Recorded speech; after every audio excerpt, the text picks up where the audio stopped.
a mother vegan, and do excuse the tired eyes. Hugh has not been sleeping well lately, so I am literally running on a gallon of caffeine a day. So today's video is all about the true reality of raising a vegan child.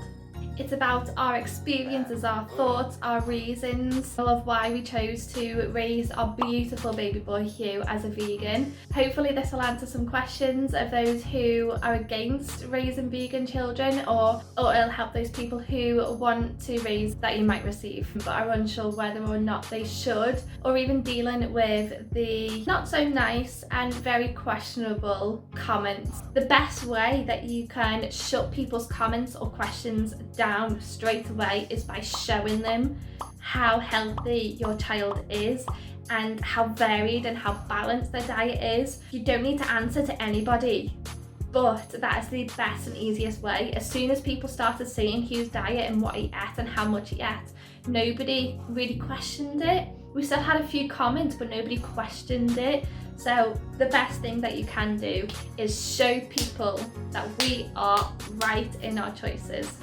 Raising a vegan child apparently is controversial. I have read a few stories about people who think that raising vegan children can be classed as child abuse.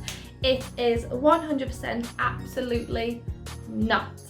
We love raising Hugh vegan and we will never ever change that.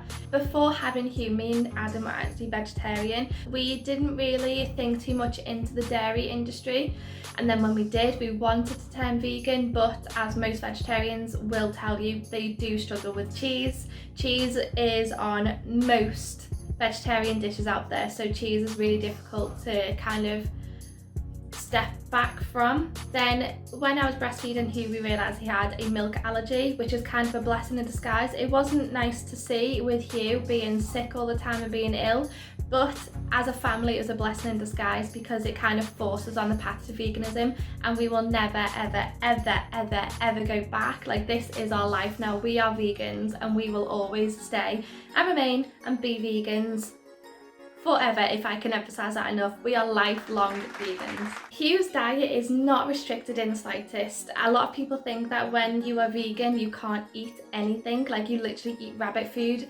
That is far from the truth. Now obviously there are alternatives for dairy, for yogurts, for meat, for eggs, for anything. There are alternatives out there for absolutely anything. If you can think of a meat meal with dairy and cheese and all that kind of stuff, there will be a vegan alternative. Yes, we do have yogurts and butter and cheese and meats, but we don't have that all too often. So generally speaking, we will eat a whole foods plant-based diet, and Hugh absolutely loves it. He is so good with food. I mean, at the minute we are going through a phase where Hugh isn't really eating that much, but that's just a phase that children go through. It's not because he's vegan that he's not really eating much. Hugh eats absolutely everything. So when we first started weaning, we did it baby-led weaning, and we challenged ourselves for Hugh to hit 100 foods before one. He actually hit that at 8 months. So then we challenged ourselves even more and did whole foods before one. So basically fruit, veg, lentils, legumes, nuts, that kind of stuff. Sadly, Hugh now has a nut allergy as well, so the only thing that he keeps on refusing is sprouts. And out of everything that we have given him, for him not to like one vegetable is amazing. He's definitely more for fruit than for veg, but I think most children would be because it's the nature's sweets basically. He also went through a phase of not liking mushrooms as well, but he now eats them. I think it's kind of more of a texture thing. He didn't like the texture of them, but now because we keep offering the mushrooms, he now eats them. No problem. He actually eats better than most adults I know. Like, his diet is just so nutritiously dense. It's just, he eats very well.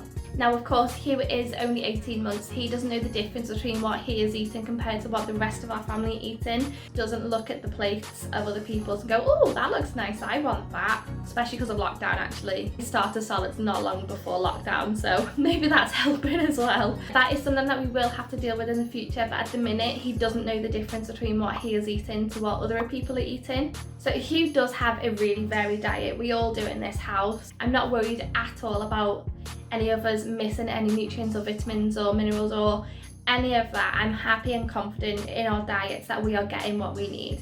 but there are a few things that we do need to supplement. Vitamin D is one that everybody in this country should be supplementing, and the majority of the world should be supplementing. Vitamin D deficiency is actually the biggest deficiency in the world, so we should all be supplementing that, whether you're vegan or not. We all also do supplement omega-3. I know we can get omegas from like chia seeds and flax seeds and all that kind of stuff, but I just wanted to feel more confident myself. I just wanted to supplement it a little bit more. So we have Opti3 from Vitology. It is slightly more expensive than most vitamins, and that's simply because it's the only omega-3 that I can find in liquid form for Hugh. We also give Hugh a multivitamin as well. Hugh sometimes doesn't eat all of his food, so we just want to make sure that he's getting what he needs. It is in a powder form, so we just put it in his milk at the end of the day, ready for bed. Another one that we do supplement is vitamin B12. Again, this is in liquid form, so it's slightly more expensive than if you were to just have it as an adult, so you can have like the tablets or the chewy sweets or anything, but because we need it in liquid form for Hugh, sadly it does bring up the price a little bit. But the reason that I supplement it, and the reason that all vegans should supplement it, this is one of the things that vegans should supplement, is we used to get B12 from our water systems, but now because it's so filtered and all cans added into it, B12 has been taken out of it.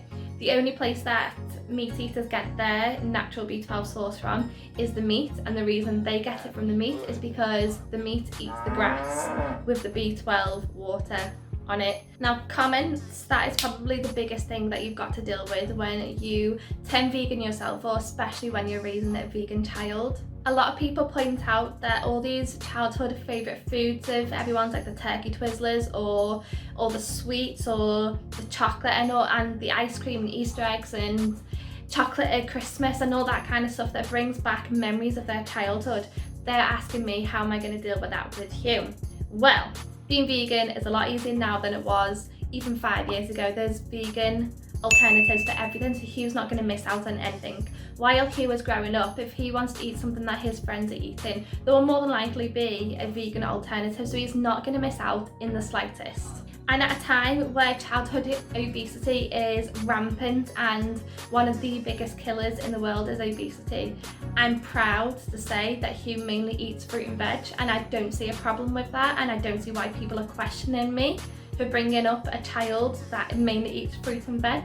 He's only 18 months, I do realise that, but I don't know why people have a problem with me not feeding him all this stuff that we as children had, but we as children probably shouldn't have had, all that sugar and all the bad stuff. I don't see why we should feel guilty we're not giving Hugh those treats. Yes, they are treats, and we will give him treats every now and again. Another thing that we get questioned about is when he goes to children's parties, what are we going to feed him?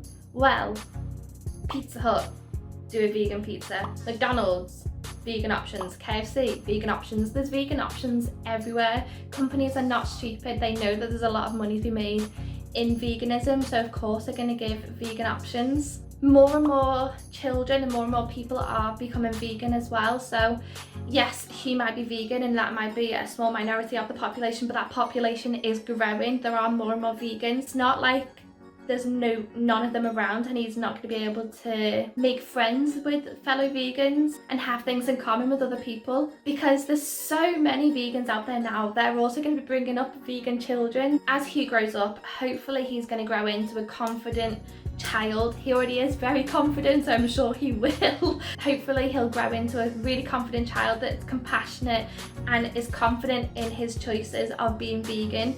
If he ever turned around to me and said at any stage that, Mum, I really want a hamburger, I'll make him a vegan hamburger. And if he still continues to want those things, then I'm not going to stop him. I'm not going to force my beliefs on him, but I'm hoping and praying that the way that we bring him up, he will want to stay vegan, and he will understand why we are vegan, and he will understand where meat and dairy comes from and why it's the right thing to be vegan. That might be a controversial thing for a vegan parent to say, is that I will allow him to eat meat as he grows up if he wants to.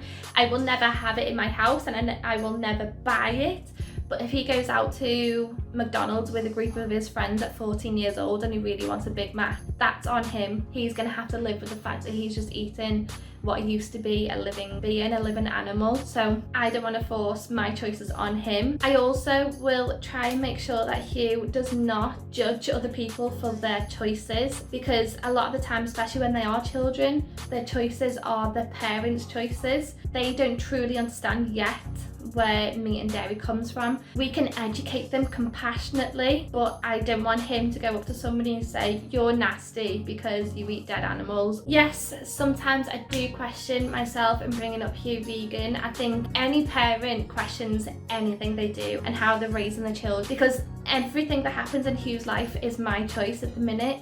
Sometimes I do feel bad that Hugh's not going to have all these experiences that I did when I was a child, but I snap back into reality and think that no, veganism is the right option. There's no cruelty, there's no death, there's no, let's face it, meat and dairy is just not a nice product, and all these different ingredients that go into foods, they're just, it actually goes through me what people eat and what people do to those poor animals. Educating Hugh about where meat and dairy comes from is something that me and Adam are already looking into.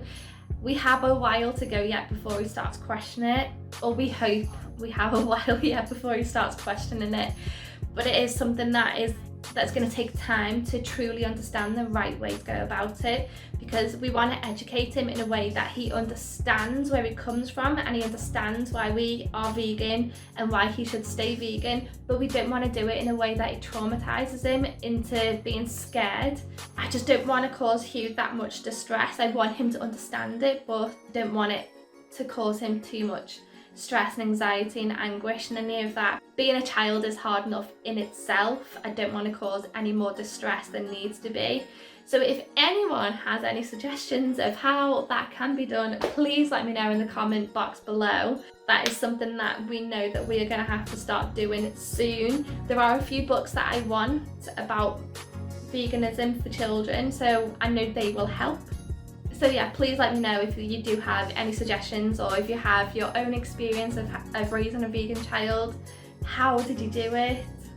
Like I've said over and over, and I will continue to say over and over, we are confident in our choice. He was healthy, he was energetic, he was not deprived of anything, he was not restricted in any way, shape or form. He's supplemented in things that he can't get on a vegan diet or is difficult to get on a vegan diet. Hopefully with our parenting he'll grow up to be a confident and compassionate young boy and will continue to be vegan for the rest of his life, but that is something that we're going to have to wait and see.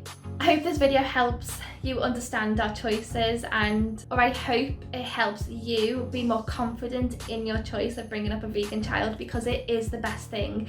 The vegan diet is the healthiest diet out there. If done properly, it's the healthiest diet out there, and in doing so we are saving animals' lives, we are saving human lives, and we are saving the world. So everything leads to veganism, and we just need to be more confident in our choices. So yeah, if you made it to the end, thank you so much for watching. Don't forget to subscribe to my channel. There are loads of videos coming about veganism and vegan children and lifestyle and sustainable living and all that kind of stuff. So if you do press the notification bell, you will be notified whenever I upload a video, which is actually 3 times in 1 week. Thank you so much for watching, guys. And remember, one small change makes a massive difference. Bye guys.